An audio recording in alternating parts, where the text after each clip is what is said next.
আল্লাহর উপর বিশ্বাস রাখলে আল্লাহ নিশ্চয়ই তার প্রতিদান দিবেন। কেউ যদি অন্যায় করে, আল্লাহ সাময়িক সময়ের জন্য তাকে খুব ভালো রাখেন। সে হয়তো তাতেই বুঝে যায় যে অন্যায় করে হয়তো পার পাওয়া যায়, কিন্তু এটা ভুল ধারণা। আল্লাহ হচ্ছেন ধৈর্যশীল। আল্লাহ মানুষকে শুধরানোর সময় দেয়, সুযোগ করে দেয় ভালো হওয়ার জন্য।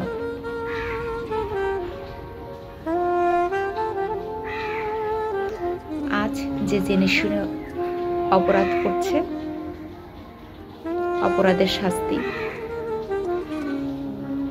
আজ অথবা কাল অথবা 2 দিন পরে অথবা 1 মাস 2 মাস 1 বছর 5 বছর 10 বছর 1 যুগ পরেও হয়তো সে শাস্তি পাবে।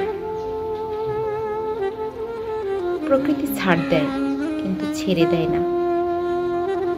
এটা হচ্ছে আমরা চারপাশে পরিবেশে তাকালেই আমরা টের পাই এবং দেখতে পাই। আল্লাহ মহান, মানুষকে শুধরানোর সুযোগ দেয়। মানুষ পাপ করে যদি বেঁচে যেত, ভালো থাকতে পারত, তাহলে আমরা বিশ্বের দিকে তাকালেই বুঝতে পারতাম। ইসরায়েল কি ধ্বংসলীলা চালিয়েছে, অদৃশ্যটা দাবানল কিছুটা হলেও থমকে দিয়েছিল তাদের।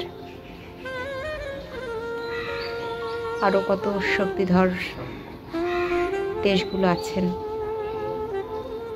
আমরা দেখেছি কিছুদিন আগে দাবানলে পড়তে।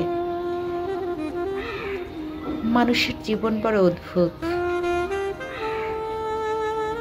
আজ সাময়িক সময়ের জন্য ভুল পথে পা বাড়ায় অনেকেই। এটাই তাদের ভালো থাকার অবলম্বন মাঝে মাঝে বেছে নেয়। কিন্তু এই ভালো লাগা, ভালো থাকা সাময়িক, এটা চিরস্থায়ী হয় না। মানুষের জীবন বড় অদ্ভুত। পাপ কাউকে ছেড়ে দেয় না, ছাড় দেয় না। মানুষকে কষ্ট দিলে বা কেউ যদি কষ্টের কারণ হয়ে দাঁড়ায়, প্রকৃতির নিয়মে সে একদিন একটা সময়, আজকে কাউকে যদি বিন্দুমাত্র কষ্ট দিয়ে থাকে কেউ,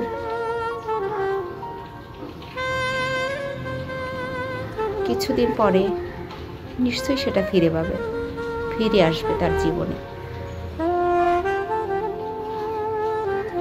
কিছু মানুষ হয়তো নিজের ভুল বুঝতে পারে, শুধরানোর চেষ্টা করে, আবার কেউ ভুলটাকে স্বীকার করতে চায় না। কিন্তু ভুল তো ভুলই। ভুল মানুষের সুন্দর জীবনটাকে ধ্বংস করে দেয়। সাময়িক ভালো লাগা, কাছে আসা, চোখের শান্তি, প্রশান্তি একসময় কাল হয়ে দাঁড়ায় মানুষের। আজ যা সুন্দর, কালকে একই সময় সেটা ভিন্ন দৃষ্টিতে দেখতে পারে। আল্লাহ সুবহানাহু ওয়া তাআলা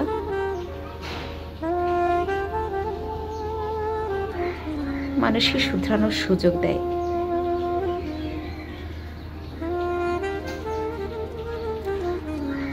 আল্লাহর পথে থাকলে ইসলাম, কোরআন, সুন্নাহ অনুযায়ী জীবনযাপন করলে আল্লাহ অবশ্যই নিয়ামত দান করে। এর ব্যতিরেকে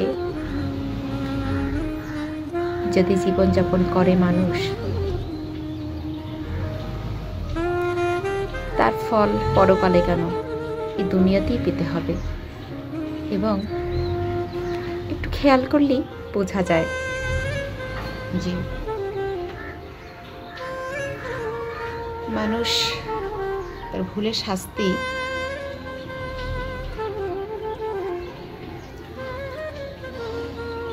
আজ অথবা কাল পেয়ে যাচ্ছে, স্বীকার করুক অথবা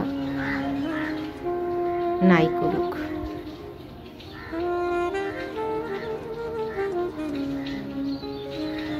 তাই সময় থাকতে আমাদের উচিত সৃষ্টিকর্তার